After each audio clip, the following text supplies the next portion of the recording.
Good afternoon, America. Welcome to the Raw Feed. I'm Gary Franchi, coming to you live from just outside Chicago. And right now we're streaming across multiple platforms, YouTube, Rumble, and X, reaching millions worldwide who are hungry for the truth. And speaking of the truth, today marks Donald Trump's historic 93rd day back in the White House. In less than 100 days, he's already reshaping America in ways the establishment never thought possible. So let me tell you something that makes us different from the corporate media puppets. We don't just talk at you, we talk with you. And right now, thousands of patriots are flooding our live chat with reactions, insights, and questions. And yes, we're reading every single one of them. And throughout the show, we will be featuring your super chats and Rumble rants on the screen for the world to see. Think of it as democracy in action, the very thing the elites are terrified of. And if you believe in what we're doing, there are several ways you can support this movement. First, hit that share button. Send the stream via text message to everyone you know. It's the most effective way to bypass the algorithm that's trying to silence us. And while you're at it, make sure you're following us on Rumble and X, because when they eventually try to shut us down here, you will know where to find us. And let's talk about what's coming up right now in the show. We're going to dive into Trump's vision for rebuilding American greatness, a vision so powerful the global elite are working overtime to sabotage it.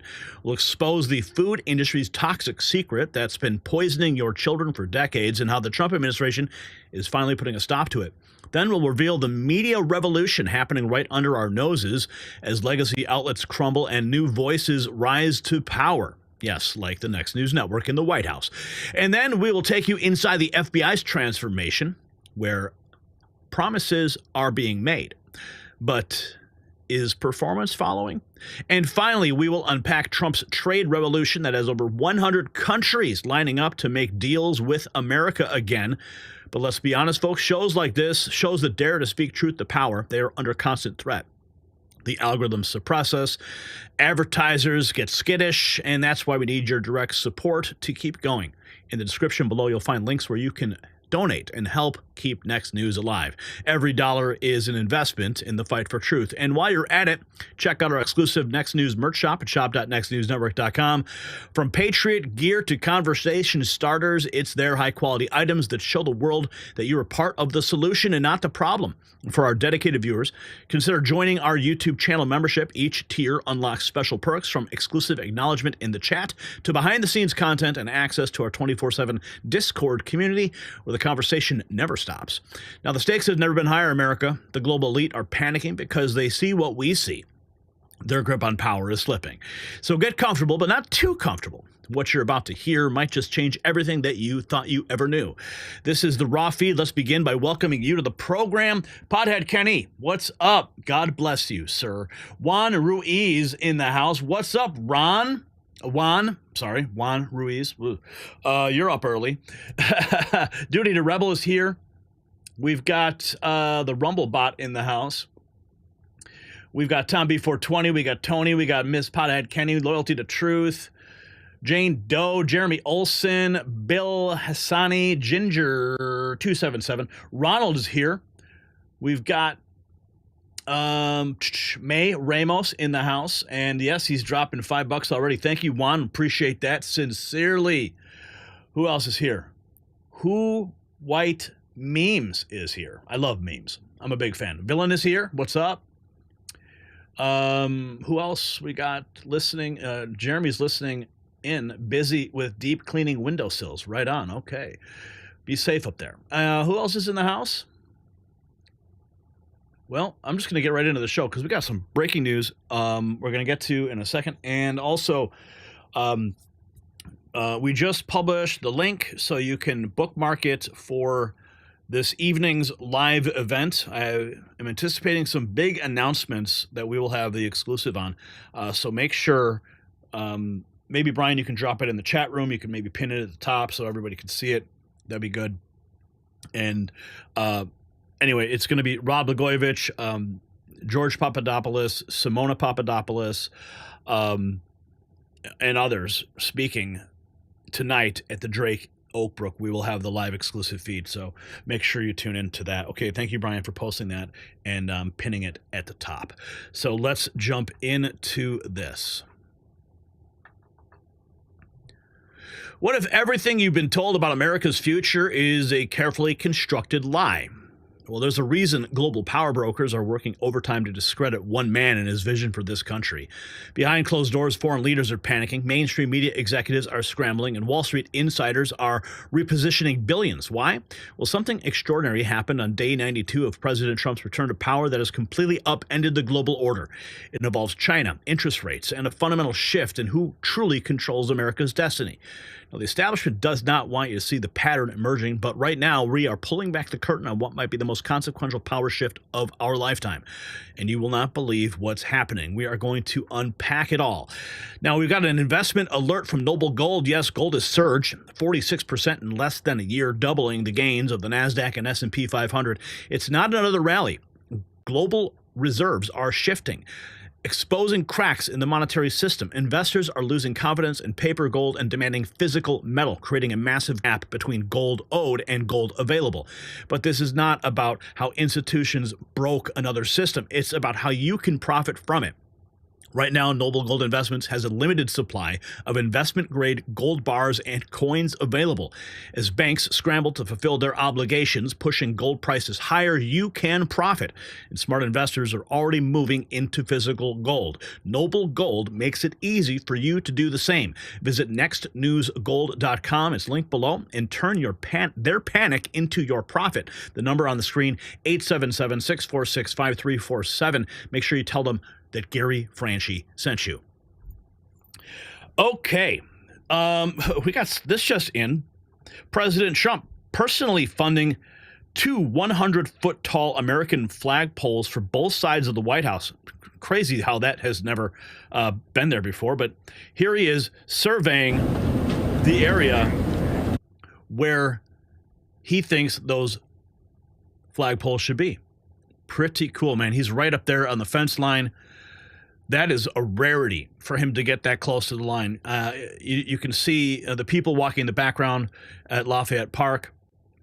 There's always protesters out there. I'm sure that Secret Service went out there and cleaned up, any security breaches or perimeters to protect him. But he's there, and he is taking a look at it all.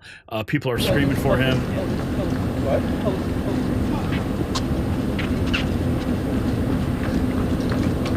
Not sure exactly what he's saying, but this is actually very strange. It's very strange to see this. Imagine being at the White House. I'm sad I'm not there, because I would be able to be there capturing this footage. This is really, really super rare. Exciting, though. And now we have some serious breaking news as well. Illinois bombshell Dick Durbin's exit from the Senate race just blew the doors wide open. Did you hear about this? Yes, that's right. Senator Dick Durbin, the longtime senator from Illinois, will not be seeking re-election in 2026. Illinois Review breaking the story. After nearly 3 decades in Washington, Durbin has announced he will not seek re-election in 2026. But there is a twist. Oh, and who is this man right here? Oh, Rod Blagojevich. Oh, what's going on there? Well, I'm going to tell you in a second here, but let's listen to Tricky Dick. The people of Illinois, the decision of whether to run for re-election has not been easy. I truly love the job of being United States Senator, but in my heart, I know it's time to pass the torch. Yeah, pass the torch already, buddy. You don't deserve it. We all know. Okay, so here's the twist. I'm not even going to play that whole clip, but here, check this out, okay? This is the twist. Rod Blagojevich, the ex-governor convicted of trying to sell Barack Obama's Senate seat, then pardoned by Trump, could run for the very seat. Illinois law, did you know this, slams the door on a state office run, but a federal Senate run is totally legal. And the buzz is electric. Everybody's talking about Blago's potential comeback, and I think it might happen. Yeah, I think this is a very strong possibility. But is it a redemption arc or a slap in Justice's face? I think this is history about to be made. So say what you want about Rod Blagojevich, but his name alone would shake up the race. The swamp is stirring, and this could be the craziest Senate showdown yet. Now, Rod Blagojevich, he's been here in the studio right after his conviction was commuted several years back, and he's been to my home. I've covered him, interviewed him a number of times. And say what you will. I think the guy's great. He's got great charisma. We may not line up on a lot of things, politically, but I think if he runs for the seat, it would be the most historic run right after President Trump. I mean, they attacked President Trump left and right, didn't they? And it's the same characters who attacked Rod Blagojevich were behind Donald Trump, attacking Donald Trump. So think about this. What they did to Trump, they fought him. They threw all kinds of allegations, mug shots, everything, impeachments. He never went to prison. He's now the president of the United States. Rod Blagojevich went to prison. Rod Blagojevich felt the full weight of the deep state. And Donald Trump eventually first commuted his sentence and pardoned his sentence. So the very fact that Rod Blagojevich could run for the very seat that he was accused of selling, that would be the most poetic redemption arc in American history. And I'm all for it.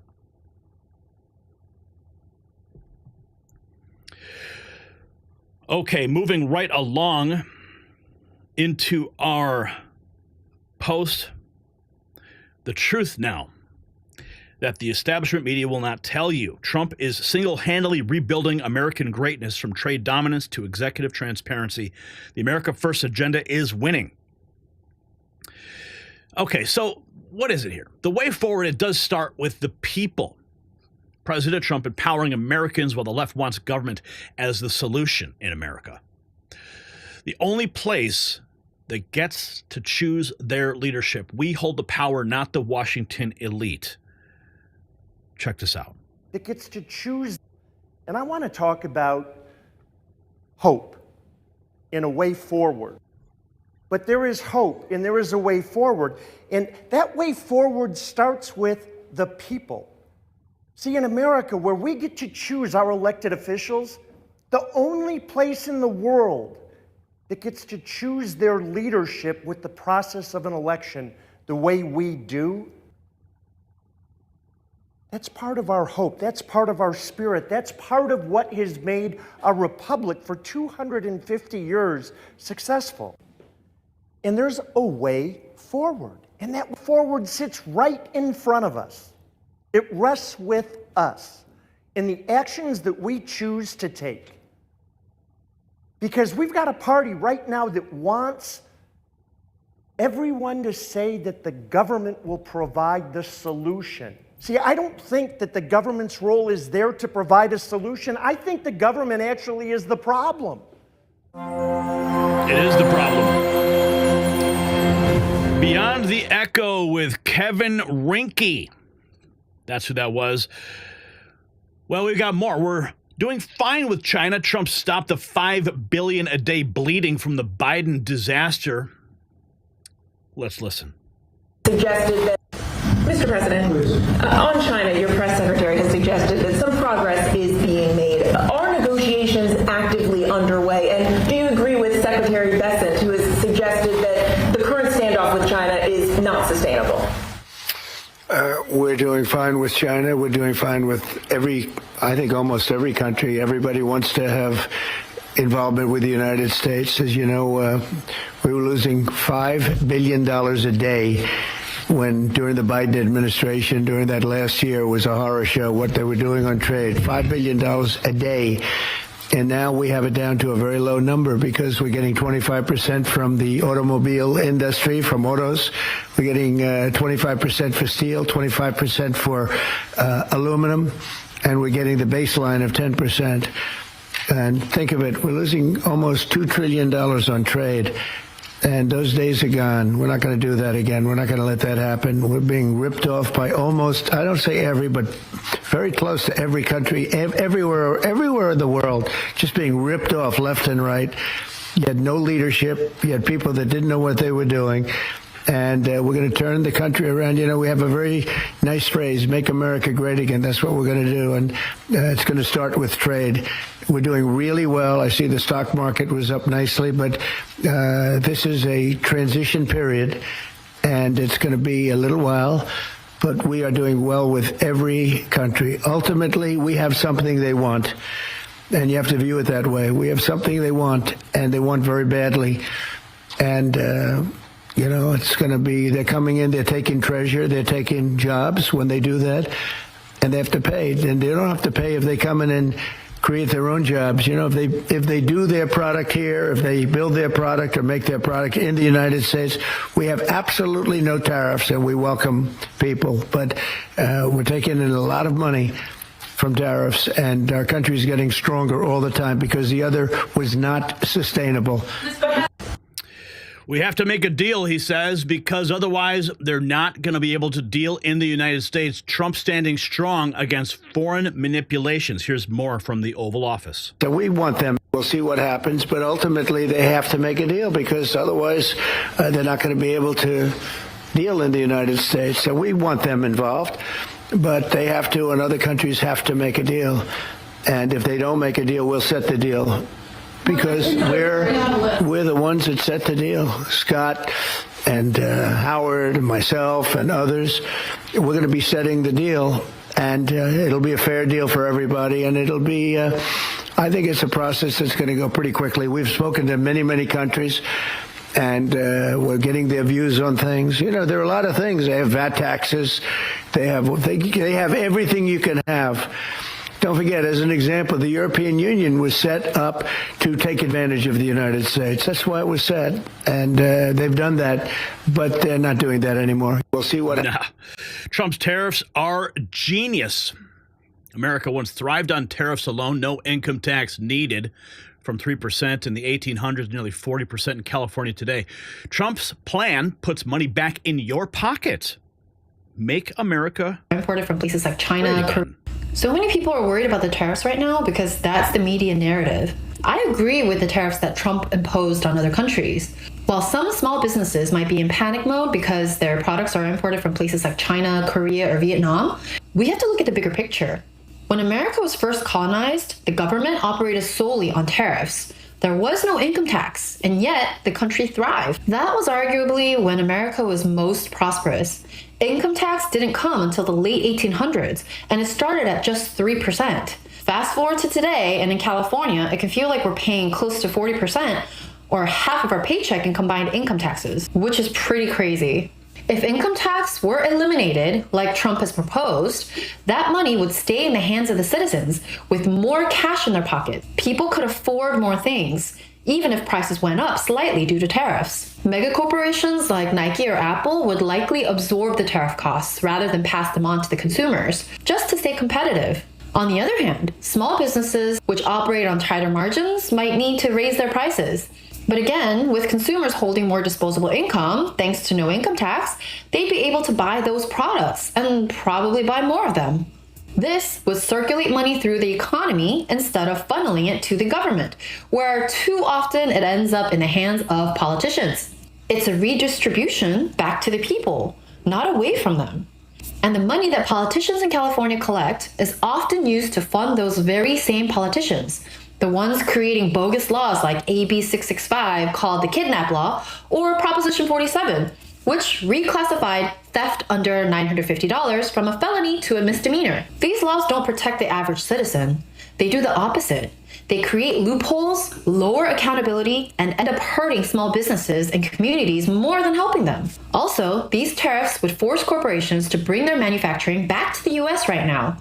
Many of them rely on countries like China, which have spent decades perfecting their manufacturing capabilities. America might struggle to match that quality at first, but this is a necessary growing pain if we want to rebuild and strengthen our domestic industry over the next few decades. Think about it. Appliances made in the 1980s or earlier, like refrigerators or toaster ovens, they lasted like 30 to 40 years. Since moving manufacturing overseas, many products today break easily and require constant replacement. Made in America used to mean something. It stood for good quality and durability. Now, much of what we buy is lower quality, often because it's made in China. If you think about it, what Trump is doing, it all makes sense. Doesn't it make sense, though? It's a perfect time to lower interest rates, the president declaring. While the financial elite keep rates high to control your economic freedom and home ownership, Trump defends the American dream while others destroy it. None whatsoever. To clarify, you have no intention of firing Jerome Powell because your economic advisor, Kevin Hassett, a few days ago said that you and people in the White House are studying this idea of possibly before his term ends. No. Do you have any plans on doing that? None whatsoever. Never did. The press runs away with things. No, I have no intention of firing him. I would like to see him be a little more active in terms of his idea to lower interest rates. This is a perfect time to lower interest rates. If he doesn't, is it the end? No, it's not. But it would be good timing. It could have taken place earlier. But no, I have no intention to fire him. But he should. Talking about Jerome Powell. Trump signing an executive order on camera with the big pen for all to see. Staff reading what they are out loud. Why? Because he's transparent while others hide behind curtains and handlers. Let's check this out. It's the ceremony. I bet you see how Trump signs his executive orders, like those first couple days in office, the giant stack of them, right? Yeah. He signs them on camera, in person, with a big pen. And he loves the ceremony. I bet he does that because he's well aware that, because they've always been making claims about his mental competence, right? Unsupported by any evidence. But if he was just auto-penning these executive orders, you don't think they would attack them as not being legitimate? He also has staff read out what they are. Yep. So that everyone hears what they are and he acknowledges what each one is and then he signs it. I think that's actually really smart. The other thing that I think, I don't know what you guys think of this, but it says in this COVID thing, data shows that all COVID-19 cases stem from a single introduction into humans. This runs contrary to previous pandemics where there were multiple spillover events. That, I think, is extremely damning. And it's very similar to what COVID skeptics were saying for years and were. Yeah, of course, we were proven right. And let's keep going here because there is a lot of more news to jump into. Of course, the Blagojevich thing is huge. Under President Trump, what are we doing? Here's Secretary Lori Chavez. We are securing record investments and growing our workforce, putting American workers first. The labor demand is growing. We're seeing that in our companies. We're seeing the investments by major companies, tens of billions, hundreds of billions of dollars, where the workforce, the American workforce is going to grow. That is going to be the key for the president. It's going to be the key for me as the Department of Labor to protect these American workers first and grow this economy.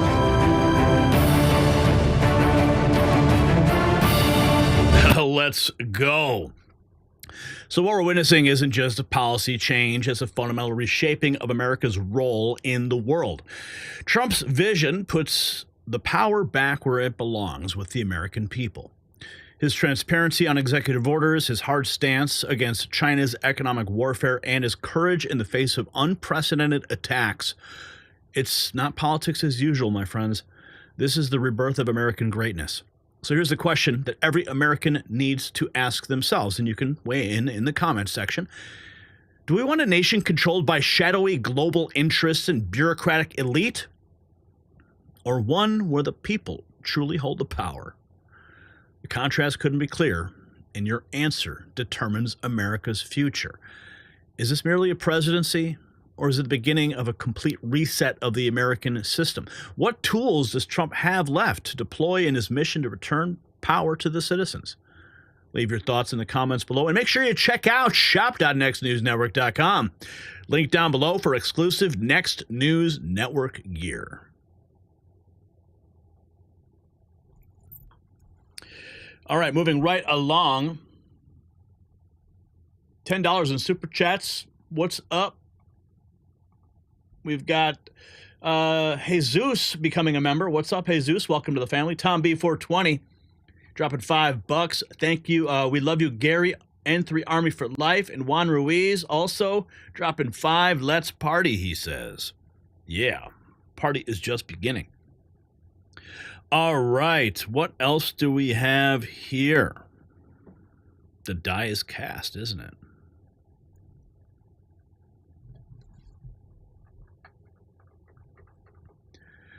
What dark secret has been hiding in plain sight in your child's lunchbox?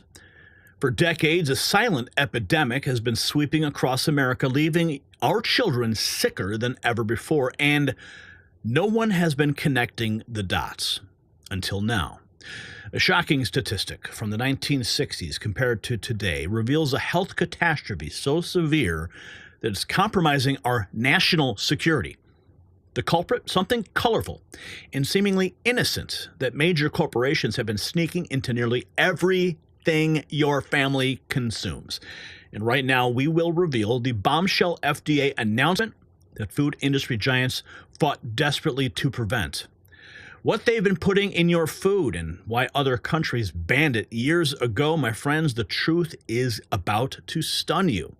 Now let's talk about something else that is hitting home, literally, the stuff you use every day, your cleaning supplies, your kitchen goods, your family essentials. Where are they coming from? Too often it's overseas manufacturers cutting corners using questionable chemicals and leaving you wondering if they're safe. But here is the good news. You've got a better option right here in the good old US of A. American-made products from a trusted online manufacturer are changing the game. They're not just any products. They are non-toxic, built with care, and classified as one of the most trusted brands in the country. Go to patriotswitchnn.com. It's linked below to register and to find out more. Space is limited, though. All right, my friends. Yes, the die has been cast. Here is the cover of the New York Post as Caroline Leavitt making the big announcement. Great day for Maha moms everywhere. Thank you, Secretary Kennedy, for taking monumental steps to create a healthier country for our children. The die is cast. Oh, yeah.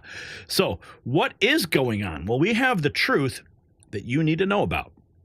Your children's food finally being addressed. The FDA taking historic action against petroleum-based dyes linked to serious health issues. This could be the biggest food safety revolution in decades. RFK leading the charge. So Americans die earlier than Canadians, Germans, Italians, Japanese, and it wasn't always this way until the 1990s. Our life expectancy was better. Then came toxic chemicals in our food supply, and Americans got sicker. Check this out. Or this is what most Americans innocently put into their bodies these days, and most alarmingly, into the bodies of their children. And it's no coincidence that Americans die earlier than Canadians or Germans or Italians or Japanese or Koreans or Australians or most any other comparable country. And it wasn't always that way until the early 1990s. Our life expectancy was the same or better than other developed countries. Then suddenly, more and more Americans began suffering from chronic diseases, from obesity, cancer, diabetes, kidney disease, Alzheimer's, heart disease, and all kinds of autoimmune diseases. Our maternal mortality rate soared to the highest of any developed country on earth. Same with infant mortality. Like the frog in the slowly boiling water, we didn't really notice as we got sicker and sicker. We've grown now to accept chronic disease conditions as normal. But now, in 2024, we're finally waking up to this cataclysm, and we're asking ourselves, how in the world did this happen? Well, a big part of it is our diet. Restaurants that serve contaminated food are fined or shut down. But when it's the government that approves the poisons in our food, a few people get very, very rich, and the toxins end up in every supermarket aisle. Let me show you what I mean. Doritos, Cheez-Its, Cap'n Crunch, gummy bears.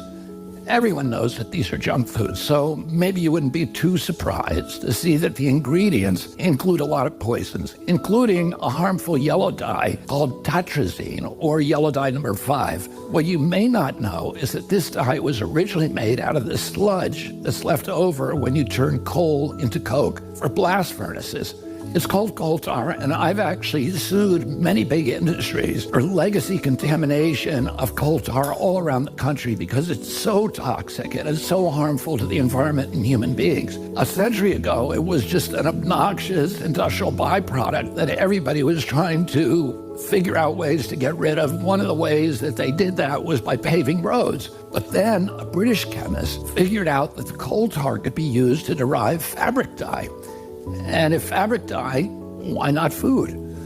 Food manufacturers began using it to cover up the discoloration of low-quality foods that they wanted to pass off on unsuspecting customers. They didn't know back then that this yellow dye, tartrazine, causes tumors, asthma, developmental delays, neurological damage, ADD, ADHD, hormone disruption, gene damage, anxiety, depression, intestinal injuries. Well, we know it now. We've known. Yeah, think about that. That's what they've been putting in your food. Here's a shocking fact.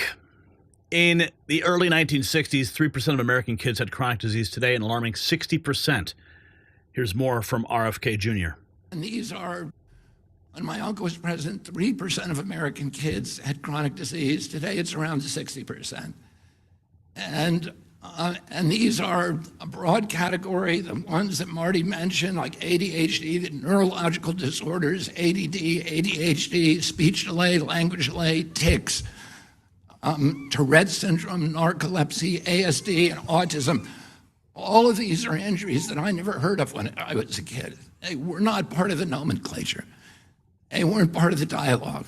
There was zero spent in this country treating chronic disease when my uncle was president. Today, it's about $1.8 trillion annually. It's bankrupting our nation. 74% of American kids cannot qualify for military service. So how are we going to maintain our global leadership? Think about that. That's the national security emergency. These petroleum-based food dyes have been linked to obesity, diabetes, attention deficit disorder, and hormone disruption, with epidemics of these conditions surging with no explanation. We're finally erring on the side of safety. These are petroleum-based chemicals in your food. Here's more. All of these, well, these dyes have been associated with obesity and diabetes. They've been associated with attention deficit disorder, hormone disruption. And as a doctor, I think of it this way. When we've got an surging epidemic of all of these chronic conditions and no good explanation as to why, don't we want to err on the side of safety? Absolutely. These are petroleum-based chemicals. Nobody would think it's reasonable to do a randomized trial where you inject half the kids in the trial with crude oil to see whether or not it's good for you. Oh, goodness, why would you do that? The F in FDA stands for food. Cancer and diabetes in young people going up at an alarming rate. Let's keep going. The child chronic. The F in FDA stands for food. Now, there's no one ingredient that accounts for the child chronic disease epidemic. And let's be honest, taking petroleum-based food dyes out of the food supply is not a silver bullet that will instantly make America's children healthy. But it is one important step. This administration is not interested in continuing down the path of doing the same old things as we watch our nation's children get sicker. We need fresh, new approaches. Cancer and diabetes in young people is going up at an alarming rate, and nobody seems to know why. We have to turn our attention to underlying causes, such as chemicals and toxins that children are exposed to, not just more insulin and chemotherapy. And let's not forget that the best way to lower drug prices is to stop taking drugs we don't need. There's a thought. Time to make the country healthy again. The press secretary laying it out. That nominated him. Look, the Secretary of Health and Human Services, the president nominated him because he trusts him to make this country healthy again. It's not just a slogan, it really is a movement that has broken ground across the country. There's millions of people who believe in RFK Jr., Secretary Kennedy, and what he's doing. I don't want to get ahead of HHS with this historic announcement later and the details of it, but obviously the Secretary feels that he has reason and evidence to announce the ban on artificial dyes later, and I'll let him speak to that this afternoon. Phil. Look, a ban on artificial dyes. Here's more from RFK Jr. If they want to add petroleum, they ought to add it themselves at home. The corporate food giants are scrambling. And when I met with, and I want to commend the food companies for working with us to achieve this agreement or this settlement. And when I went in a few months or about a month ago to meet with a few food companies, I was talking with my staff about these petroleum-based dyes, and I said if they want to add petroleum If they want to eat petroleum, they ought to add it themselves at home. But they shouldn't be feeding it to the rest of us. And without our knowledge or consent. And unfortunately, we're going to get rid of the dyes, and one by one, we're going to get rid of every ingredient and additive in food that we can legally address. When I met, for the last 50 years, American children have increasingly been living in a toxic soup of synthetic chemicals. My goodness. American children. Today, the FDA is taking action to remove petroleum-based food dyes from the U.S. food supply and from medications. For the last 50 years, American children have increasingly been living in a toxic soup of synthetic chemicals. The scientific community has conducted a number of studies raising concerns about the correlation between petroleum-based synthetic dyes and several health conditions, such as attention deficit hyperactivity disorder, obesity, diabetes, insulin resistance, cancer, genomic disruption, GI issues, as I've seen in the hospital, and allergic reactions. For example, this Lancet study conducted a randomized, double-blinded, placebo-controlled study on food dyes and concluded that artificial colors in the diet, quote, result in increased hyperactivity.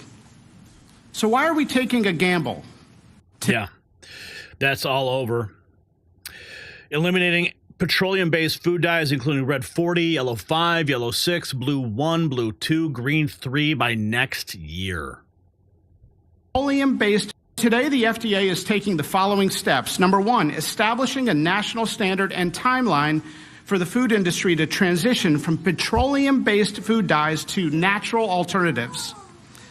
Number two, initiating a process to revoke authorization of synthetic food colorings, including those not in production, namely citrus red number 2 and orange B, within the coming weeks. Number three, taking steps to eliminate the remaining 6 synthetic dyes on the market from the U.S. food supply, specifically red dye number 40, yellow dye number 5, yellow dye number 6, blue dye number 1, blue dye number 2, and green dye number 3 by the end of next year.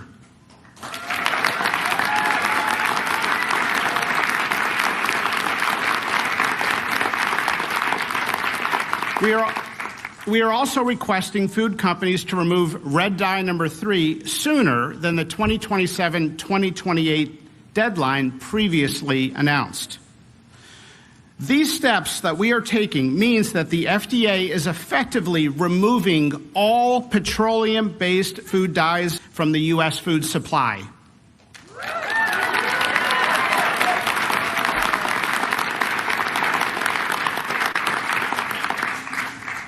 For companies that are currently using petroleum-based red dye, try watermelon juice. Or beet juice. For companies currently combining petroleum-based yellow chemical and red dyes together, try carrot juice. The FDA is also announcing plans today to authorize 4 additional natural color additives using natural ingredients in the coming weeks, while also accelerating the review and approval of other natural ingredient colors. Today, the FDA is taking the... And you know what's wild about this is that a lot of these manufacturers are already using those to color food products. And they're sending them to Canada, they're sending them to Europe. But here we get the privilege of eating the poison from the petroleum-based dyes. So they've already got the mechanism in place. So why have they not used those materials before? Because it's clearly cheaper. Clearly cheaper. Let's keep going. The food our kids are eating today is not really food. It's food-like substances made in petroleum refineries. Oh, here we go. Yeah, if you buy Fruit Loops in Canada, it's made with vegetable dyes. Here is RFK Jr. with Jesse Waters. Now, Gutfeld made a point on the 5 today. He said, when I was growing up, I ate Fruit Loops for breakfast every day, and I turned out just fine. Now, I would argue he turned out like a maniac. He's hyperactive and deranged, but does he have a point? What are these food dyes actually doing to kids especially? Yeah, well, if you look at the ingredients for Fruit Loops 20 years ago, it was very, very different than it is today. And today we use chemicals in Fruit Loops that are banned in virtually every country in the world. So if you buy Fruit Loops today in Canada, it is made with vegetable dyes. If you buy it here in the United States, it's made with petroleum synthetics. And as I said in that clip, nobody wants to eat petroleum. So when we went to meet with the food companies, I said to my staff, if they want to eat petroleum, they should put it in their food themselves at home. They shouldn't be feeding it to Americans who, without their knowledge, without their consent. And today we announced that we're going to get it out of the food. So there are 9 dyes, Jesse. 2 of them we're going to ban immediately, orange bee and red dye 2. We're going to accelerate the removal of red dye 3, so we're going to bring it down to under a year. And the other 6 dyes, within 18 months, we hope to get them out of all the food.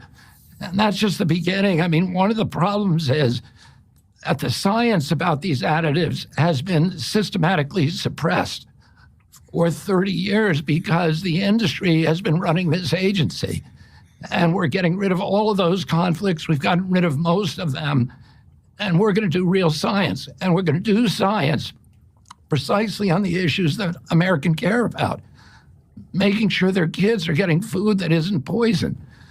The food our kids are eating today is not really food. It's food-like substances. And some of it was made in petroleum refineries. And we need to give our kids real food again. Now, This is how we reclaim our health.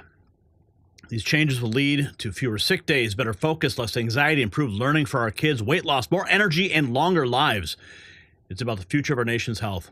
Follow Next News on X for the latest. So what we revealed right now about the petroleum-based dyes in your food, it's not just disturbing, it's potentially criminal.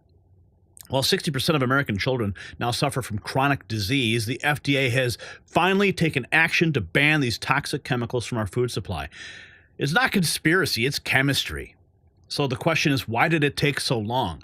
Who benefited from keeping these petroleum byproducts in your children's cereals and snacks and drinks while rates of ADHD, obesity, and diabetes skyrocketed? The transformation from 3% childhood chronic disease in the 60s to 60% today represents nothing short of a national health catastrophe. So we must ask, what other toxins are still hiding in our food supply? And could this be merely the tip of the toxic iceberg that's been deliberately concealed for decades? Your children's future depends on these answers. Visit shop.nextnewsnetwork.com, linked down below, to support this revolution.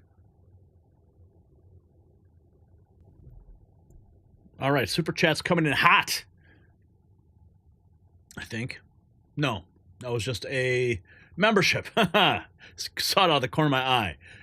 Love you guys. Thank you for supporting the show, and welcome Daniel to the Next News family. All right, going into this even more.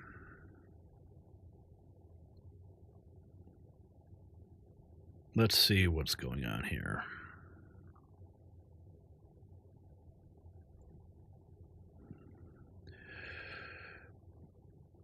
Oh, yeah. Holy cow.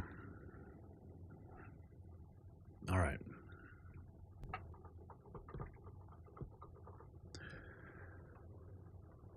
Well, Next News Network pioneered the new media revolution at the White House months ago. Something happened this week that has the legacy media establishment in absolute meltdown.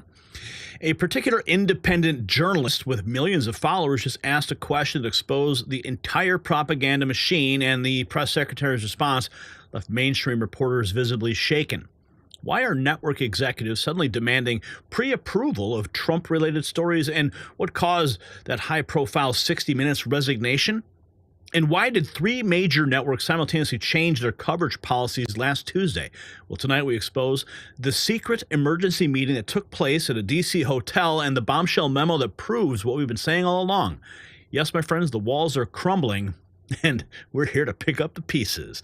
And if you're like me and you're getting into that age where your body hurts all the time, then listen up. Before you reach for another painkiller, you need to know about this little known turmeric hack for pain and inflammation. You've probably heard about turmeric's benefits, but not all turmeric is the same. A leading pain doctor discovered a turmeric extract that is 200 times more powerful than standard turmeric, and when his patients tried it, the results were stunning. The formula attacks pain at the source, turning it off like a light switch. So visit goldenrevive.com/NNN to see how it works. It's linked down below. The fake news was running today at the White House. Look at them go.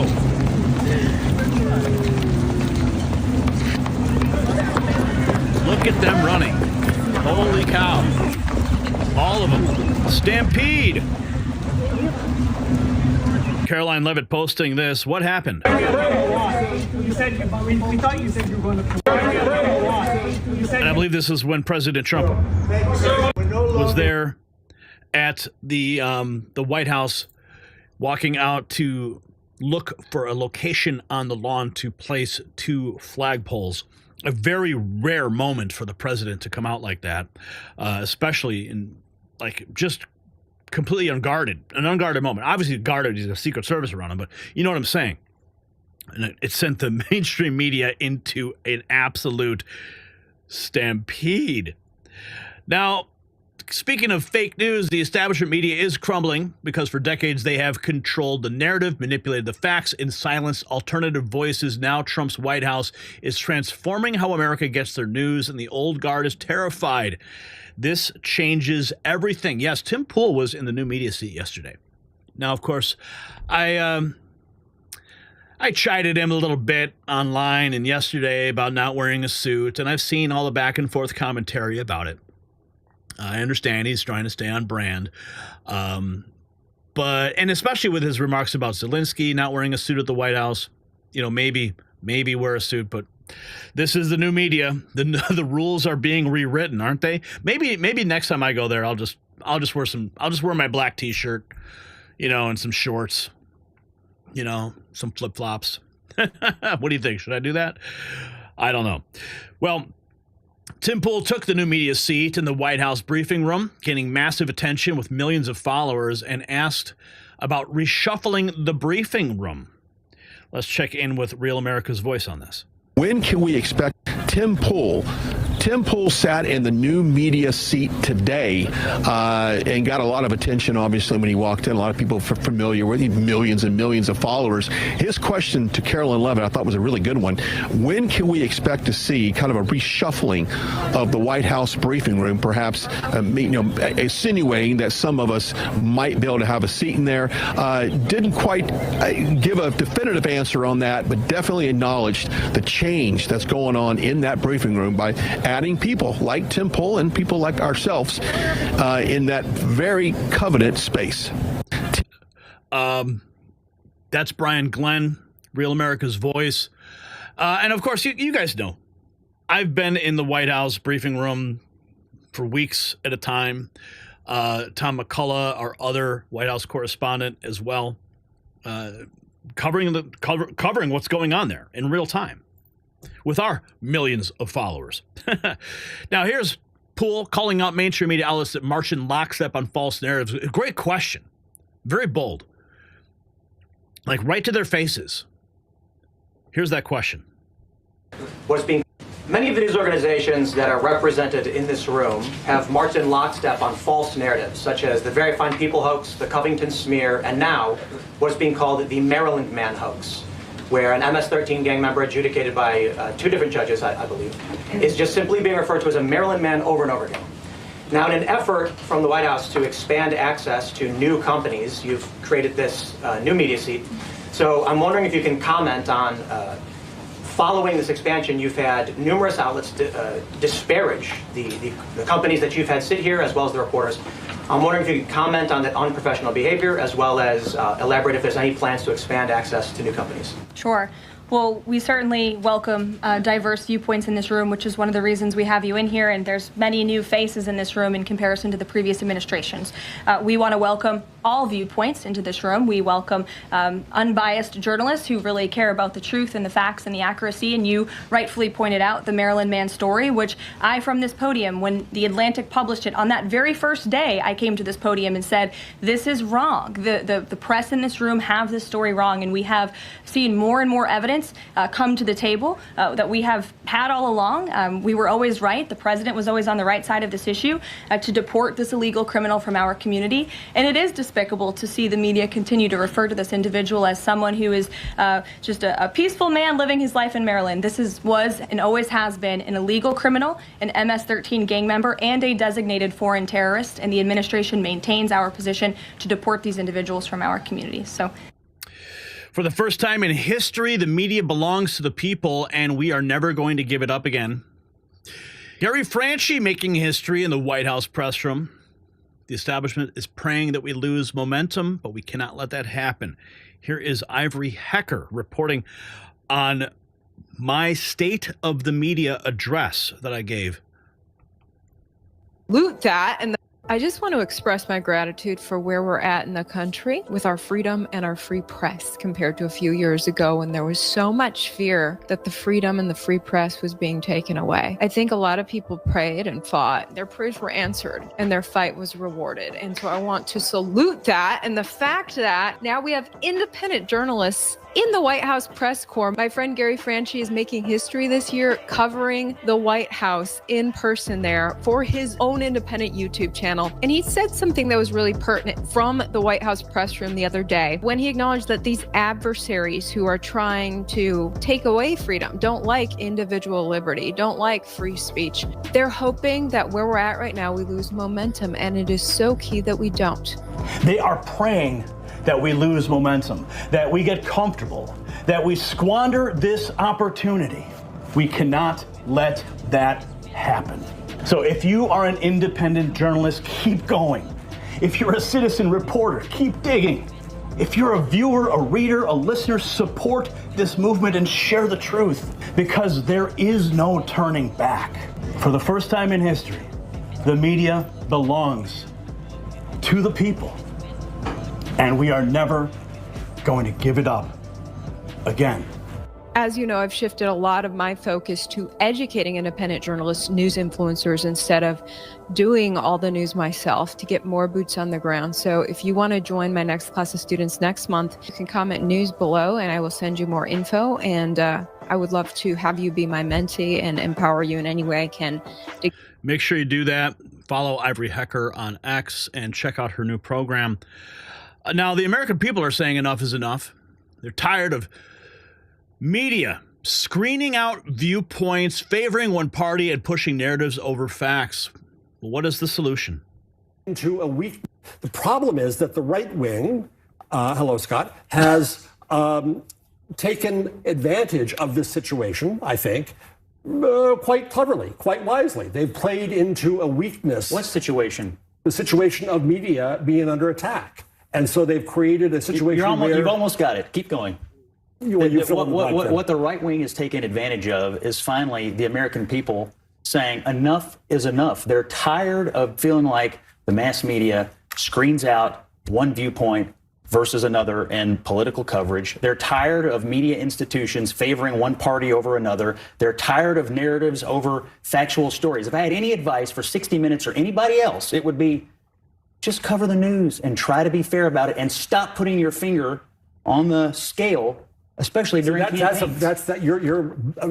You're talking about the old mass media myth that you could have this thing that was in the middle. The Walter Cronkite saying, that's the way it is, when it wasn't for many Americans the way it was. When people were pissed off. People back in those days trusted the media, did they not? No, they just couldn't be heard because there was no two-way. Now we have the internet. Look at the Gallup polling. It was here.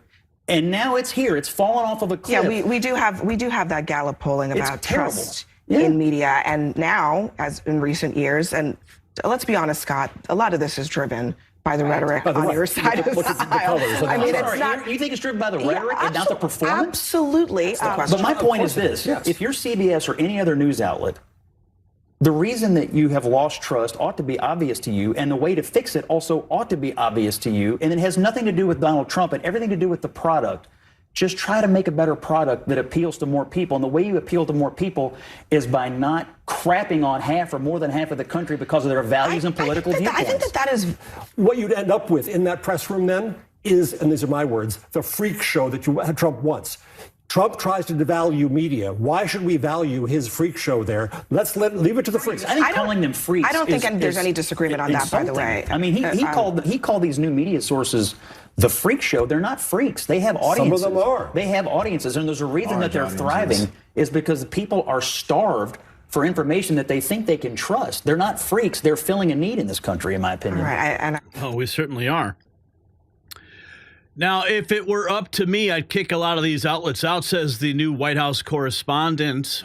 These new media voices are sycophants. They represent the working class of America, the people who want to put this country first. The legacy media can only respond with eyes. White House correspondent for that outlets like yourself might have a more prominent seat here? Definitely. If it were up to me, I'd kick a lot of these outlets out. I view my role here more as sort of reporting on not so much the White House, but really the media. Natalie Winters is White House correspondent for Steve Bannon's show War Room. Our bias is not to be sycophants for President Trump. Our bias is for our audience, which is the working class of America, the people who want to put this country first. If Trump messes up, will you guys call it out? Yeah, and we have. I think time and time again, particularly on the vertical and issue of immigration, we are not for stapling green cards to diplomas. We met the new media correspondents on the day Trump announced tariffs that could upend the world economic order. As other news outlets reported on the tanking stock market, on Bannon TV, they celebrated. This is the first day where a sitting president put America's working class first, and it's a glorious day to be standing here at the White House and to be able to say that and bring that to you. Have the quote-unquote traditional reporters that are here been hostile to you at all? Well, I think they know better than to come after Natalie Winters and the War Room posse, but it's the looks, the eye rolls, the conversations that I overhear. That outlets like yourself. Yes, I know it all too well. 60 Minutes executive quitting after declaring it's become clear I would not be allowed to run the show as I've always run it. Oh, this is big news. Always run it, in part. Over the past months, it has become clear that I would not be allowed to run the show as I have always run it. So, having defended this show and what we stand for from every angle, over time with everything I could, I am stepping aside so the show can move forward. Owen's departure comes months after President Trump sued CBS for $20 billion after an October interview with then Vice President Kamala Harris. Trump claims the interview was deceptively edited. The network has denied that claim. Trump has also called for CBS to lose its broadcast license. Yeah. Well, now the truth comes out. The media owners are feeling the pressure on their other interests to not annoy President Trump. Oh. Sell to Sky. Yeah, so Ben, you've gotten there to the heart of the matter, which is that Paramount Global, where Sherry Redstone is the chairwoman, is trying to sell to Skydance Media, owned by Larry Ellison, need FCC approval for that. Donald Trump could theoretically and likely use that as leverage to try to stop that sale going forward. So now that top-down pressure coming from Sherry Redstone and Paramount down to 60 Minutes about the kinds of stories and the tone of the stories they're doing about Donald Trump. One way I heard it described was that this was Bill Owens just sending up a flare and really kind of falling on a grenade and giving up the job that he's held so well for so many years to put pressure and to make a public spectacle of what's going on at his company and others. So do you think this changes anything about the deal that's coming, perhaps, for Paramount and about the way that 60 Minutes does its job? You know, I wonder, I mean, I think the real question is what David Ellison, who runs Skydance, is going to do. You know, I mean, the purchaser has a lot of leverage here. And you know, I think there is an illusion that they can let the people they're buying it from sort of neuter the news organization, take the heat, take the money, and move on. And I think, what you see is you buy a company. I mean, I think, and you saw this with CNN's parent company, that if you try to ignore a huge mess and highly politicized scandal in your news division, you're going to have a tough few years. And I think it's incredibly naive that they think that they're just going to acquire this company, take the entertainment assets, have fun, and this whole thing will blow over. I think that's unlikely. Yeah. Well, the media lied for 72 hours about the Supreme Court case on deportation. A saboteur, DOJ lawyer, a Democrat falsely claiming an MS-13 gang member was mistakenly sent to El Salvador. The truth, we won the case handily, and the deportation was completely legal. Argument is that you don't want to motor through a bunch of things here, okay? Here's the argument on topic number one. DOJ said a federal court cannot compel the executive branch to engage in any mandated act of diplomacy or incursion upon the sovereignty of another nation. So your argument is that you don't have to bring him back home, but will you? So I want to correct, I hate to do it, Bill, but I got to correct you on every single thing that you said because it was all wrong. First, we won the Supreme Court case. Clearly, 9-0, a district court judge said unconscionably that the president and his administration have to go into El Salvador and extradite one of their citizens, an El Salvadorian citizen, so that would be kidnapping, that we have to kidnap an El Salvadorian citizen against the will of his government and fly him back to America, which would be an unimaginable act and an invasion of El Salvador's sovereignty. So we appealed to the Supreme Court, and it said clearly, no district court can compel the president to exercise his Article 2 foreign powers in any way whatsoever. DOJ called me after that Supreme Court ruling, and they said, this is amazing. We won this case 9-0. We are in excellent standing here. So this has been portrayed wrong for 72 hours in the media. They said the most a court could ever compel you to do would be to facilitate return, which would basically mean if El Salvador voluntarily sends him back, we wouldn't block him at the airport. We would put him back into ICE detention, and then he would be deported either back to El Salvador or somewhere else. The Supreme Court said that is the most the government can be expected to do. So we won the case handily. The misreporting on this has been atrocious. Okay, Secondly, I appreciate he was the not, no, Bill, it's important. He was not mistakenly sent to El Salvador. Okay, so do you still He's believe an illegal he is a alien member of from MS? El Salvador. Hold on, this is important. In 2019, he was ordered deported. He has a final removal order from the United States. These are things that no one disputes. Where is he from? El Salvador. Where is he a resident and citizen of? El Salvador. Is he here illegally? Yes. Does he have a deportation order? Yes. A DOJ lawyer who has since been relieved of duty, a saboteur, a Democrat, put into a filing incorrectly that this was a mistaken removal. It was not. This was the right person sent to the right place. Now, some have said, well, but he had a thing called a withholding order. So a withholding order means you've been ordered deported, but an immigration judge is saying you cannot go back to a particular country. Here's the thing. If you are a member of a foreign terrorist organization, you cannot have a withholding order. Since he's in MS-13, there is no withholding order. Furthermore, the gang that he is accused of being persecuted by doesn't exist anymore in El Salvador. The 18th Street gang is gone. So you have an illegal alien from El Salvador. Bill, where are we supposed to send the illegal alien from El Salvador? You haven't even to allowed what me country? to ask you a question. Are you convinced he is still a member of MS-13? That was your original charge. Yes. But here's the thing, Bill. Yes, but here, not only am I convinced of it, not only is El Salvador convinced of it, Bill, he's an illegal alien from El Salvador with the deportation order. So his only options in life, Bill, his only options in life are to be deported to El Salvador or to be deported to some other country. That's it. He has a deportation order. So, Bill, you tell me, what country should we deport him to? Tell me, please. Americans, the media revolution is here.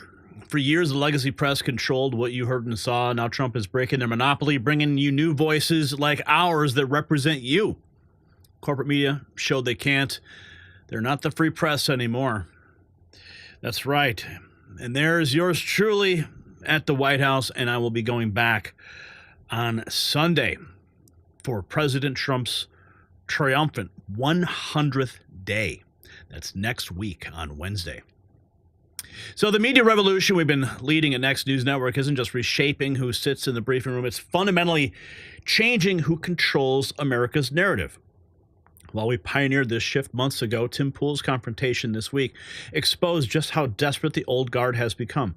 Ask yourself, why are CBS executives now demanding pre-approval of Trump's stories? What triggered that emergency meeting of network heads in a D.C. hotel? The collapse of 60 Minutes editorial independence isn't an isolated incident. It's evidence of a systemic panic.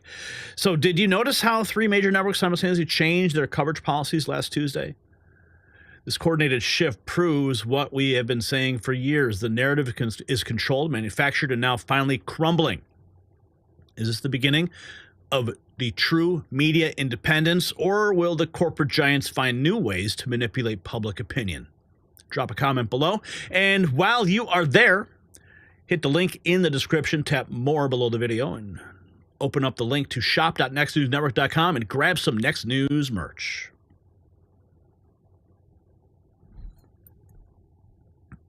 All right. Let's keep this party going. No super chats to speak of at the moment. And we're getting this,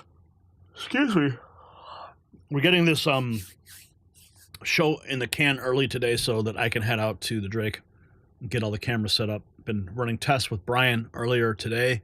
Couldn't do the show without Brian. He is the backbone and has been the backbone of this show for what, like, how long has it been, Brian? I mean, this channel, what, like 10 plus years now? And 2015, but I mean, we've been working since before then, so yeah, we met in 2007, so yeah, couldn't do the show without Brian. So I'll give Brian a shout out in the chat room, and we're going to move along to the next topic.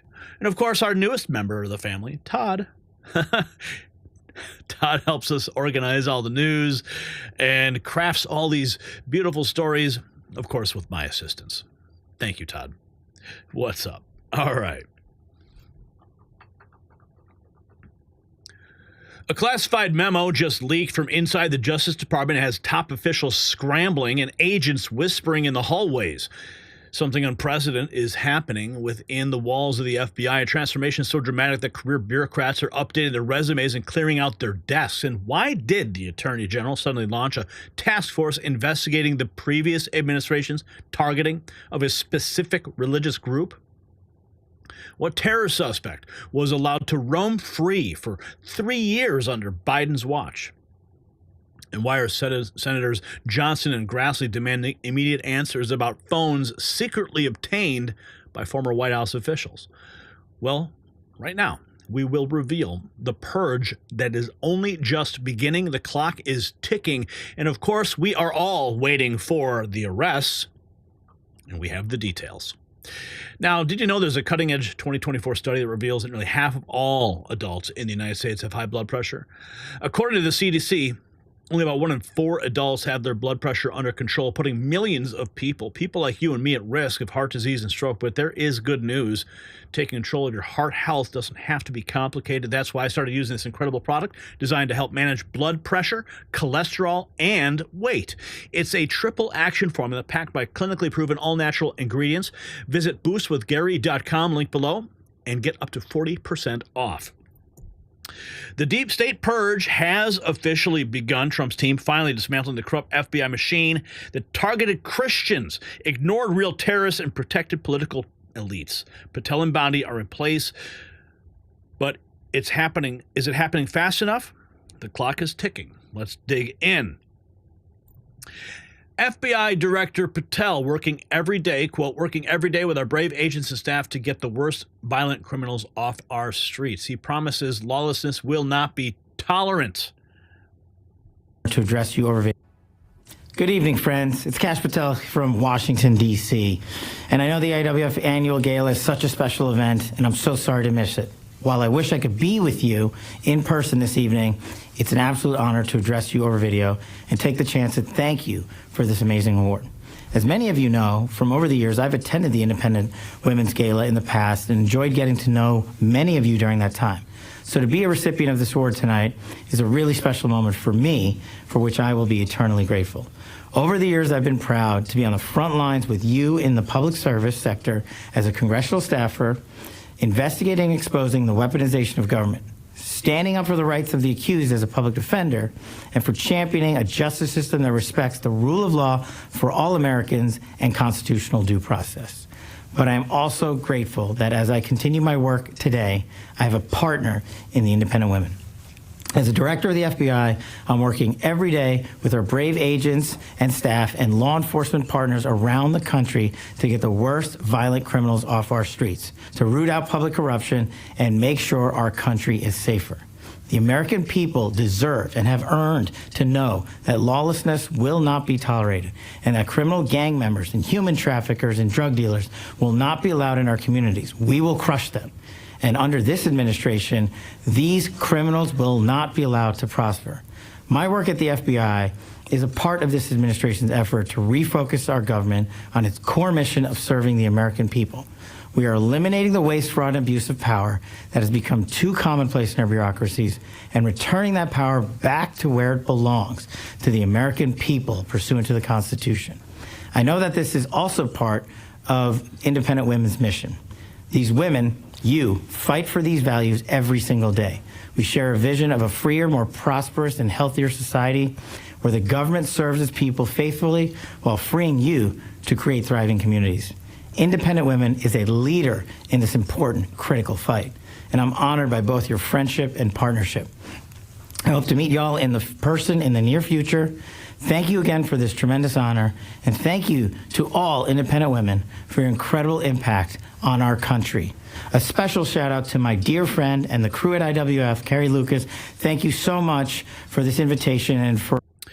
The Anti-Christian Bias Task Force has been launched. AG Bondi confirming the Biden DOJ abused and targeted Christians. Check this out. Task Force, thank you all for joining us today. We're excited to be here for the launch of the Task Force to eradicate anti-Christian bias as outlined in the President's executive order. Joining me today are members of the task force and individuals who have been impacted by the anti-Christian bias. Together, this task force will identify any unlawful anti-Christian policies, practices, or conduct across the government, seek input from the faith-based organizations and state governments to end anti-Christian bias, find and fix deficiencies in existing and regulatory practices that might contribute to the anti-Christian bias. As President Trump has stated, the Biden administration engaged in an egregious pattern of targeting peaceful Christians while ignoring violent anti-Christian offenses. The president is right. Biden's Department of Justice abused and targeted Christians. Pro-life Christians were arrested and imprisoned for peacefully praying outside abortion clinics. The FBI spied on traditional Catholics in their parishes. President Biden declared Easter Sunday to be Transgender Day of Visibility. No longer. Vandalism against churches was 8 times higher in 2023 than it was in 2018.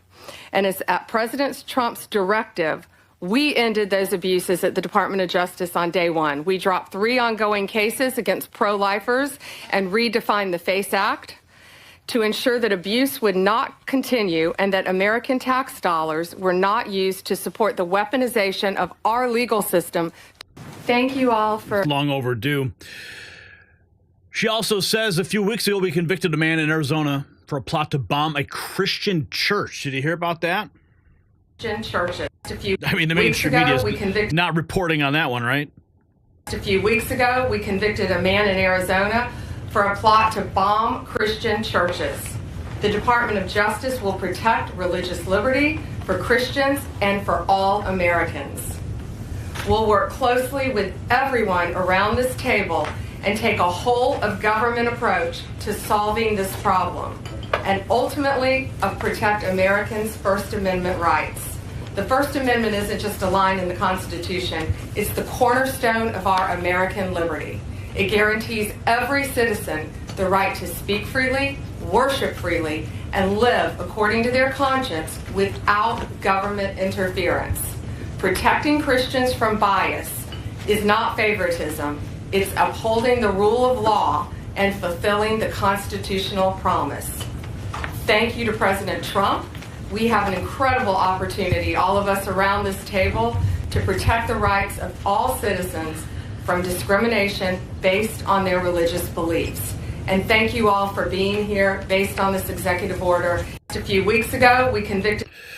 But where is the accountability? Dr. Fauci was responsible for the death of millions of people. The fact that he doesn't have his job anymore isn't good enough. We sent payments to dead people. No one has yet been held accountable. Death of millions of... Yes, people are losing their security clearances, and that's a big deal. Yes, people are losing their government contracts.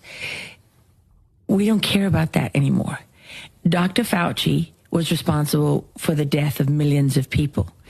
The fact that he doesn't have his job anymore isn't good enough. Yeah. USAID has been funding a radical Marxist agenda all over the world. We have been giving out business loans to children. We have been sending Social Security and Medicare payments overseas. We have to been dead people. And to dead people. 150-year-olds. Yes. And no one has yet been held accountable for any of that. Yes, people are losing their security clearances, and that's a big deal. Yeah, he needs to go to prison. We got this too. ICE just arrested Harpreet Singh, one of the most wanted fugitives with connection to terrorist activities. I wanted in India for his Indian citizen, who is one of the most wanted fugitives in the country. Harpreet Singh. I wanted in India for his alleged connections with terrorist activities, including planning more than a dozen grenade attacks on police officials. Singh has been arrested by immigration officials for being in the United States illegally. He was taken into custody by ICE agents last week. Singh entered the U.S. illegally 3 years ago in Arizona. A U.S. Border Patrol agent from Tucson sector arrested him, placed him in removal proceedings, and then released him into the interior of the country. ICE arrested Singh on April 16th in Sacramento, California, and he will remain in their custody pending immigration proceedings. Tricia McLaughlin, the Homeland Security Assistant Secretary for Public Affairs, said the Biden administration not only let a wanted terrorist into our country, but after he was arrested by Border Patrol agents, they released him into the interior of our country. While shocking, it's not surprising given the Biden administration routinely released unvetted terrorists and criminals into American communities, she added. Under President Trump and Secretary Noam's leadership, ICE is unleashed to remove these violent criminals from America's streets and put an end to catch and release. We will hunt down, arrest, and lock up foreign terrorists and criminals who have operated with impunity on American soil, McLaughlin further said. Singh is wanted in India over his alleged links to Babar Khalsa International. That's the guy who Joe Biden decided he was going to just let roam free in this country. Disgraceful. The Trump administration is unwinding these networks of gang criminals with sustained effort, unlike Maryland, where politicians stand up to protect MS-13 gang members. To go find... Thank you for telling us. Did you want to share one more thing here? Thank you for having me. Yeah, I was just going to say that's exactly how this is working, which is we use this extended period of unwinding these networks to go find the next group of these illegal violent criminals. And that's allowing us to collect more than 500 going forward.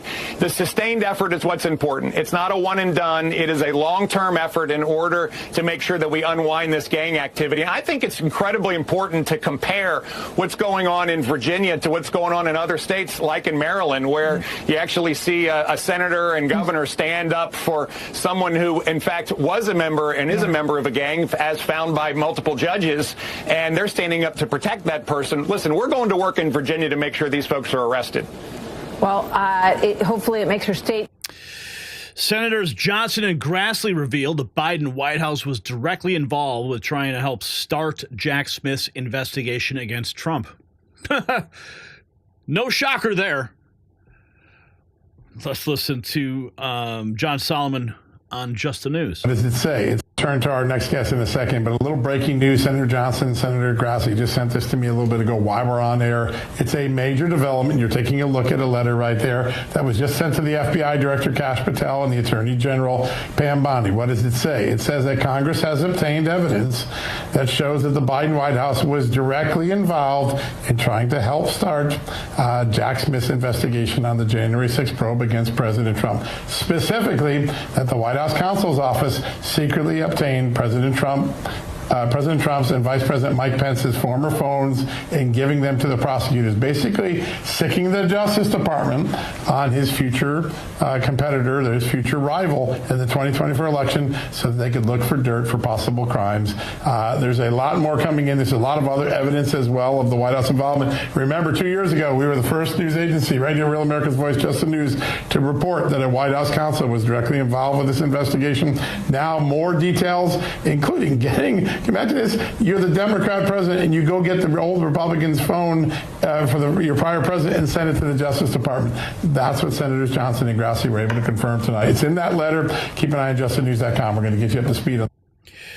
It's time for total personnel warfare. Dan Bongino. He is the new deputy director at the FBI. Everybody has to go. Anyone in the justice system who sniffed this case, touched it against Trump, must be removed. It's attorney. That's what we call it. It is time for total personnel warfare. Do you understand that? Everybody has to go. Anyone in the justice system, a United States attorney, an AUSA, an assistant United States attorney, that's what we call them in the system. The intake AUSA, who decides, anyone who sniffed this case, touched this case, tweeted positively about this case, it is the president's full and final discretion to keep you hired in the DOJ. Pam Bondi, soon to be President Trump, soon to be Attorney General, everybody's got to go. It is time for, say it with me, folks, throw it in the chat right now, total personnel warfare. You won't fix a Mueller thing if you don't fire every single person who looked at this thing and didn't speak out about this abomination. It is time for... Beyond the FBI, we need to address that the Federal Reserve is not a public government entity. Oh, yeah. Here's your FBI director. So I think we got to educate people that the Federal Reserve is not a public government entity. It's a private entity owned by the robber barons that started this country, who manipulate the currency to their advantage. And that needs to be tackled. Again, I'm not the economic guru. I just know it's a problem. And I'll be honest with you, I don't know what the solution is, but it needs to be addressed. I know what the solution is. Cash. End the Fed. Return to sound money. How about that? I just fixed it for you. But he does have a strategy, as you heard Bongino talking about personnel. Patel saying sweeping personnel changes taken all at once. Corrupt, weaponized system of personnel is how... Now, of course, this is before he was the FBI director. You can see him as a real America's Voice contributor. But remember, this is his mindset. You take on any corrupt apparatus in Washington, D.C., because they are the ones in Washington, D.C., these government gangsters, implementing these corrupt, weaponized system of justice, intelligence, and defense. And what you need is sweeping personnel changes in the leadership structures of the agencies that we've been talking about, Steve, for 10 years now? And we've given example after example. And what you have to do is, in my opinion, is take not one at a time, take them all at once. And with the Senate package that came in last night, and with maybe another even 1 or 2 possible more seats, Steve, I think what you do is you move forward all of your personnel packages in unison, because you now have the numbers to support a President Trump agenda. And hopefully Congress, as you said, it's a multifaceted effort. It's not just the executive branch. You got to go in there and be working with Congress, the Senate, and the House to implement constitutional oversight so they can expose the corruption of the agencies and departments that they've been overseeing. They need to release those documents. And if you want to put it in Truth and Transparency Office, that's fine. It was one of our recommendations in Government Gangsters. But the DOJ and FBI need to be reporting back to the committees of jurisdiction, where the Republicans need strong chairmen and women to go out there and say, not only are these subpoenas valid and effective immediately, you will return them. Otherwise, we will utilize the Constitution to service the American people's desire to have constitutional oversight of these committees. It has to be a multi-part effort. And we haven't even gotten to the judiciary, but I'll leave that for Mike Davis. But this is how we won Russiagate. We not only used Congress, we used the White House. We use the power of educating the American public with the corruption authors' own documents from FBI and DOJ. And it can be done. Steve, just think about that. We did that at one place, in the FBI, mainly, and a little bit of DOJ. Just think about what you can do if you do it all at once at DOD, at the CIA, at the NSA, at the DOJ, at the FBI, at Treasury, at State, and the list goes on. This is what the American people voted for in Donald Trump. His overwhelming mandate was adhered to by the president, and by the American public. And that's what I think, in my opinion, is the way forward, a collective effort. Walk me through. Go back. I want to walk through. So the mission is clear. Purge the corrupt actors, restore constitutional oversight, rebuild the agencies that serve the people. Patel and Bondi have made promises. Now we need results and arrests. No more targeting Christians while real terrorists walk free. So what we just covered about the FBI's transformation isn't about changing leadership. It's about dismantling a weapon that was pointed at the American people for far too long. FBI Director Kash Patel, AG Pam Bondi are making promises, but the deep state operatives embedded throughout the Justice Department won't go quietly. The question every American should be asking is, yes, where is the Epstein client list? But can this purge happen fast enough to prevent another politically motivated prosecution? The Anti-Christian Bias Task Force represents just one facet of a much larger problem, a justice system that's been thoroughly compromised by political actors. So consider this. If they're willing to target peaceful pro-lifers while ignoring anti-Christian violence, what other abuses remain hidden? And what about the Harpreet Singh case? How many more potential terrorists were released into the American interior by Biden's DHS? The threat remains active. And you can support us now by visiting the link in the description, shop.nextnewsnetwork.com, and grab some merch. Okay. Elon for governor. What do you guys think? Yes? No? Maybe so? I can't hear you. I see you guys, though. Ralph Roberts, Big D Trump, Maine Arbor, Duty to Rebel, Lynn, Link 7369 in the house. What's up, guys? Good to see you here.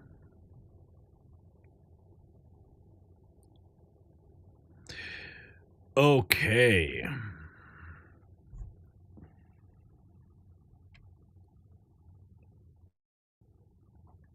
Let's get to our next and final topic of the afternoon before I have to dart out to the Drake Hotel, and the link's at the top of the chat room right now, so make sure you go over there, bookmark it. I have a feeling with the news today of Senator Durbin no longer seeking his Senate seat and the availability of that seat to be secured by Rod Blagojevich, the seat that he allegedly tried to sell, I have a feeling, a very strong feeling, that we might see some real big news tonight. Maybe he'll tease the run, but maybe I'll ask him something on the side. Maybe I'll get some inside scoop. Yeah, baby, this is going to be good. I am excited for tonight. Let's go. Something happened last week the mainstream financial media barely covered, but it's sending shockwaves through global capitals from Beijing to Brussels. A single announcement from the Treasury Department has more than 100 countries suddenly scrambling to negotiate with the United States. What caused this unprecedented diplomatic rush? And why did the new World Economic Forum chair make that shocking statement about human access to water? And why are major financial institutions like the IMF being called out for whistling past the graveyard while focusing on everything except their core mission? Well, tonight we're going to reveal the brilliant chess move that has completely reset the global economic order. The wealth transfer to America has begun. We have the details. Just because winter's winding down doesn't mean the chill is gone. Cool mornings, unpredictable cold snaps, and drafty rooms can still leave you shivering and running for your central heat. Just isn't worth the high bills. That's why I keep using my portable secret weapon, a compact but portable mini heater that warms up any room in minutes without wasting energy. Whether I'm working in the office, relaxing in the living room, or winding down in the bedroom, this device delivers instant, targeted warmth wherever I need it. Get yours today at staywarmnow.com and save up to 60%. Link down below. Now, earlier today, President Trump, in a very rare appearance, a press gaggle of sorts outside the White House, discussing trade. Let's listen to this breaking news. Clarify, Mr. President, on China. Are you thinking about lowering their tariffs? Fair deal with China. It's going to be fair. Are you talking to them actively now? Actively. Everything's active. Everybody wants to be a part of what we're doing. They know that they can't get away with it any longer, but they're still going to do fine.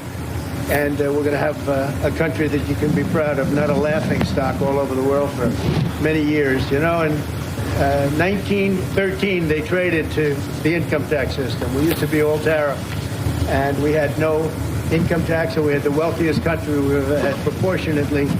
From about 1870 to 1913, it was all tariffs, and we had more money than anybody. They had committees how to spend the money. They had so much money they didn't know how to spend.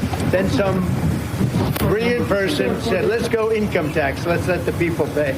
Now, we're going to be able to substantially lower taxes when this is finished. Clarify, Mr. President, on China. Are you thinking about... And he says we're going to have a fair deal with China. It's going to be fair. A country that you can be proud of. Everything's... Clarify, Mr. President, on China. Are you thinking about lowering their tariffs? Fair deal with China. It's going to be fair. Are you talking to them actively now? Actively. Everything's active. Everybody wants to be a part of what we're doing. They know that they can't get away with it any longer, but they're still going to do fine. And we're going to have a country that you can be proud of, not a laughing stock all over the world for many. Sorry, I played that clip twice. We're putting up a beautiful, almost 100-foot tall American flag on this side, and another one. Talking about those flags, he was walking the grounds earlier. We're putting up a beautiful, almost 100-foot tall American flag on this side, and another one on the other side. 2 flags, top of the line, and they've needed flagpoles for 200 years. It was something I've often said. You know, they don't have a flagpole per se, so we're putting one right where you saw us, and we're putting another one on the other side on top of the mounds. It's going to be 2 beautiful poles. Mr. President on China. President Trump on China. Paid for by Trump. Mr. President. How quickly? When did they say you have arrived?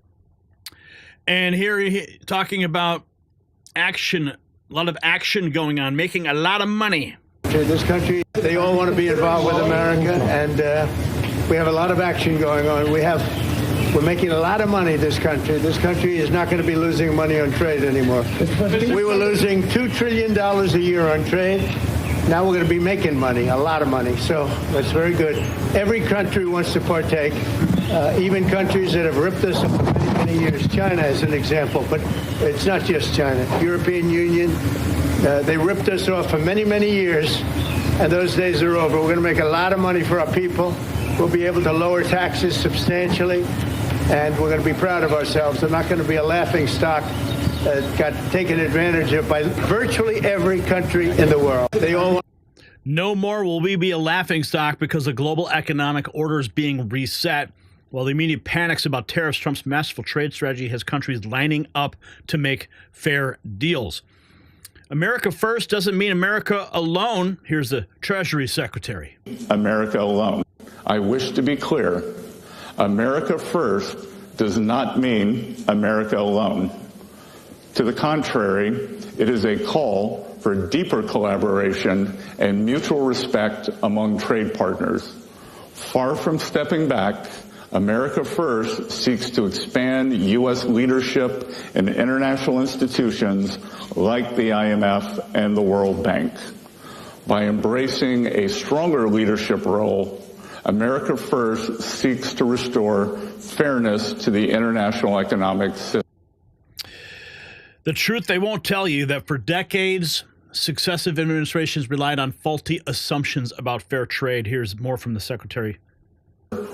Nowhere is the imbalance I mentioned earlier more obvious than in the world of trade.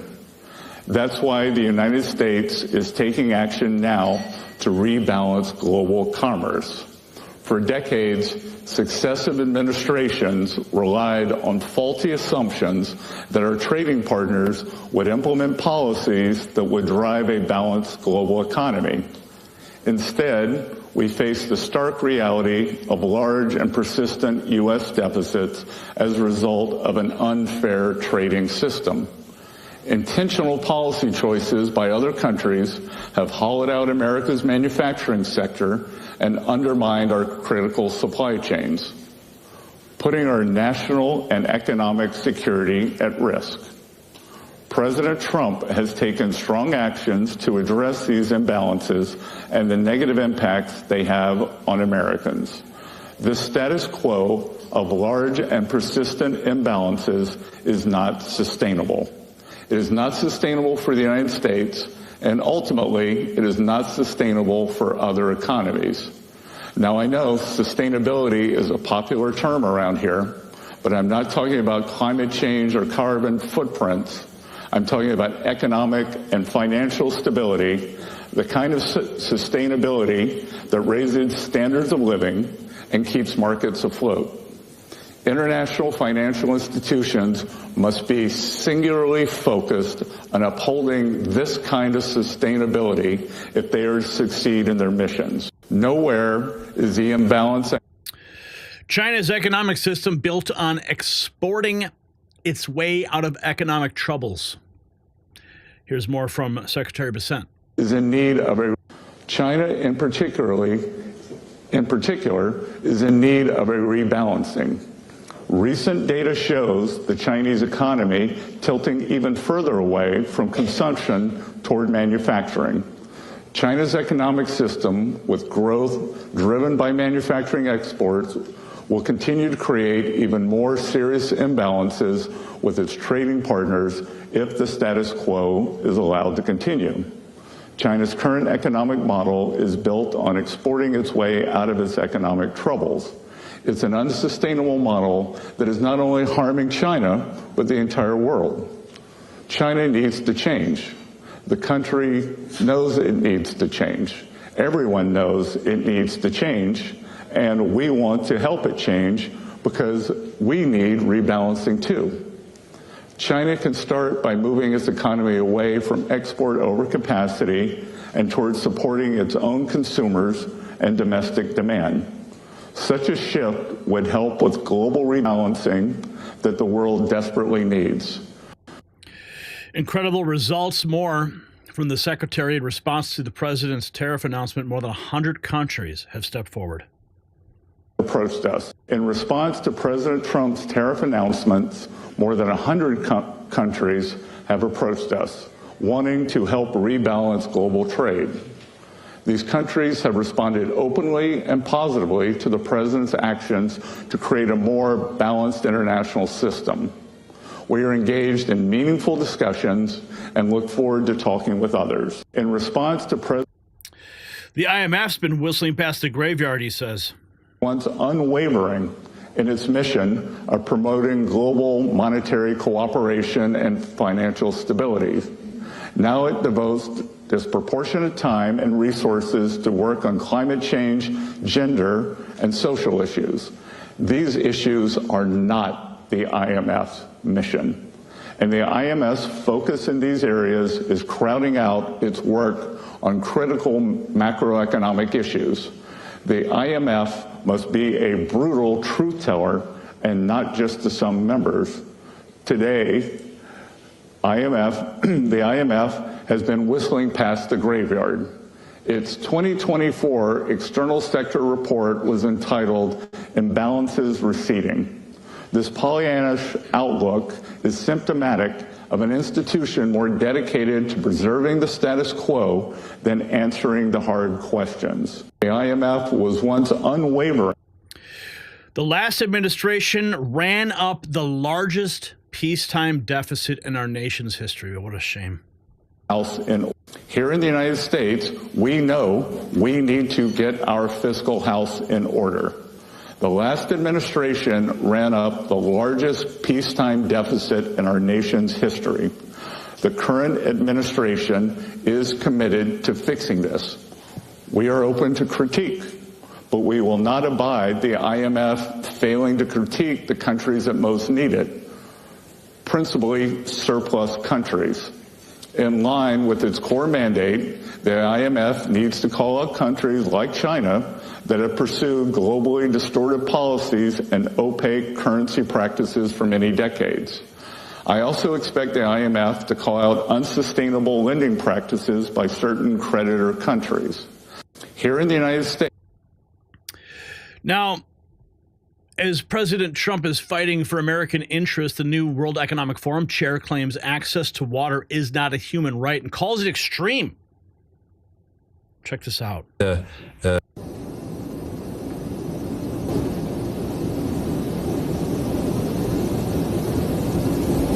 Yes, we have a nice song about it.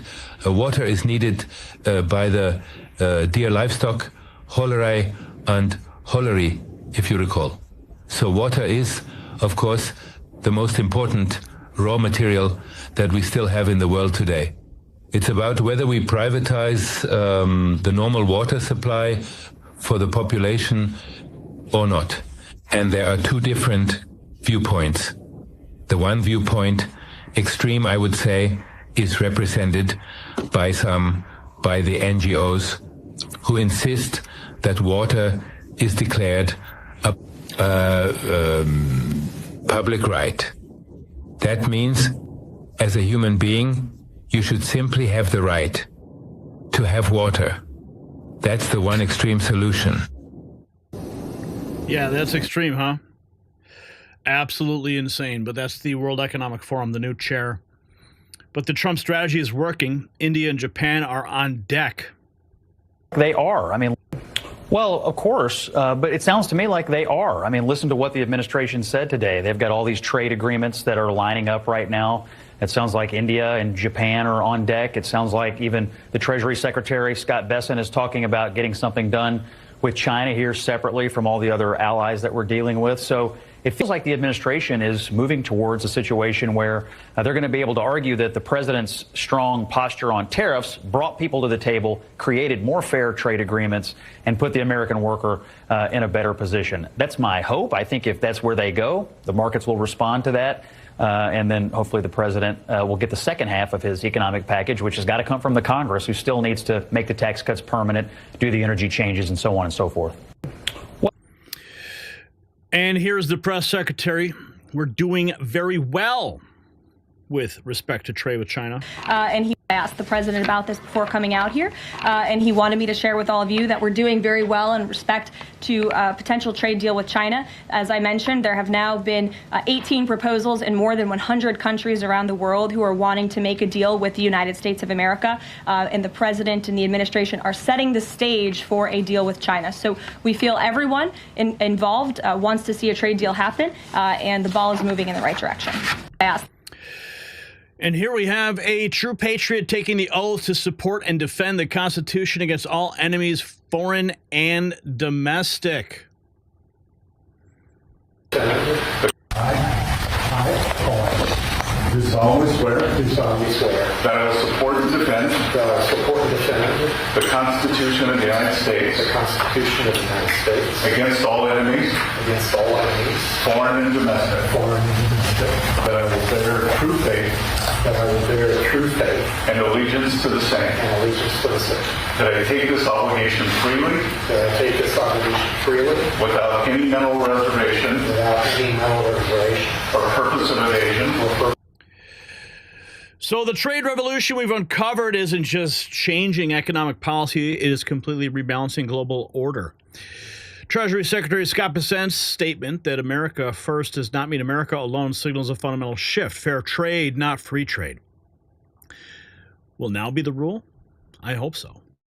And the critical question Americans should be asking: who benefits when global institutions like the IMF focus on climate change and gender politics instead of their core mission? Beyond the headlines about tariffs lies a darker truth. The previous administration created the largest peacetime deficit in American history while China continued its economic warfare against us. Now, with over 100 countries suddenly desperate to negotiate, we're witnessing the most dramatic shift in global economic leverage in decades. And what does the World Economic Forum chair shocking statement about water rights tell us about their true agenda? This is about far more than trade. Comment below. And visit shop.nextnewsnetwork.com to get your exclusive Next News gear and support the channel.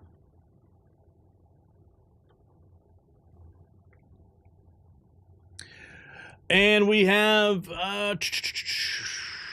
Tom B420 drop at 5. Gary, get some rest before tonight. N3 Army for Life, Discord Gang After Hours. Roger Atkinson, pair character, saying #1 fan. Thank you, Roger. Super awesome. Love you guys. So, ladies and gentlemen, what you've witnessed tonight isn't just another news program. It's a glimpse into the America that's emerging before our eyes. An America that refuses to be bullied, manipulated, or controlled by global interests that have never had your best interest at heart.